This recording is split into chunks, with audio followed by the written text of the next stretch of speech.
Sir, out of 47 Chief Justices of India till date, at least 14 have been Brahmins. First Law Minister Dr. B.R. Ambedkar will be turning in his grave, seeing how judicial appointments are made.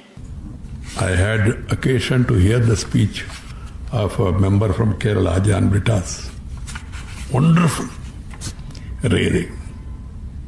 I enjoyed it. Next day, to my disappointment, not even a single line of what he spoke in the House was reported in the national media.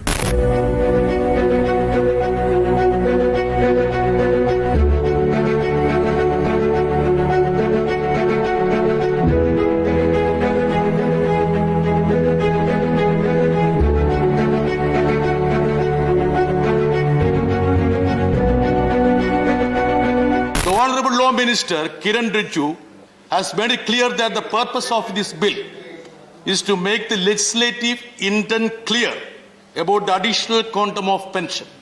Fair, sir. I fully appreciate it. But does he understand there is a serious lacuna because though we decide on such matters, we have no role in the appointment of judges. So does this exist anywhere in the world, sir? Absolutely no. Judges appointing judges is unheard. Let people know who are going to be our judges and their competence, ability, integrity. Should there be a system shrouded in mystery, secrecy and darkness? Sir, let me read out a profile of a judge which I happen to see in a High Court website. Please allow me to do so. Mr. Justice so-and-so, I won't mention his name, born on so-and-so date, belongs to a family associated with judges. His maternal great-grandfather, a Chief Justice of India, maternal grandfather was a former acting Chief Justice. One of his maternal uncle, former Judge of Supreme Court. His paternal uncle, Honorable Justice, sitting. It's going on, sir. It's like a long list. Very long.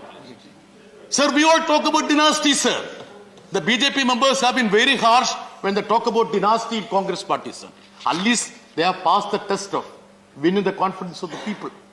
Sir, this is a clear case of dynasty. Clear cut of dynasty. Why are we keeping mum on this, sir? Does it mean that when it comes to judiciary, we shouldn't want such a diverse representation? Should we be oblivious about that? You want only representation in the cabinet?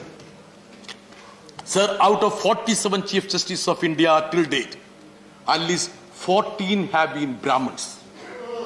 From 1950 to 1970, the maximum strength of the Supreme Court was 14 judges and 11 of them were Brahmins.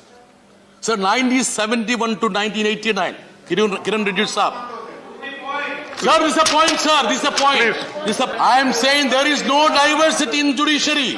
Sir, this is a maiden speech. Sir, I am interrupted. अगर होगा तो delete करा देंगे तो delete करा देंगे अगर कोई ऐसी चीज करा देंगे sir I want your protection आप समाप्त कीजिए please sir I want to complete it please please sir छोड़ो गुड कमेंट्स अगर ऐसी कोई चीज होगी तो उसको डिलीट कर सर प्लीज अलाउ मी उसको डिलीट करा देंगे Sir, please conclude. Please conclude now. I am not please against conclude any now. caste. Please conclude now. I am not against any caste, sir. Thank you, Mr. John. Sir, I am just completing. Thank sir. you. Sir, I am just completing. Sir, will this August House be shocked to note that till 1980 there was no judge from the OBC or Supreme SC in the highest court of this country? Sir, I am sure the key framer of the Constitution and first Law Minister Dr. B.R. Ambedkar will be turning in his grave, seeing how judicial appointments are made and how the independence of judiciary is tampered with.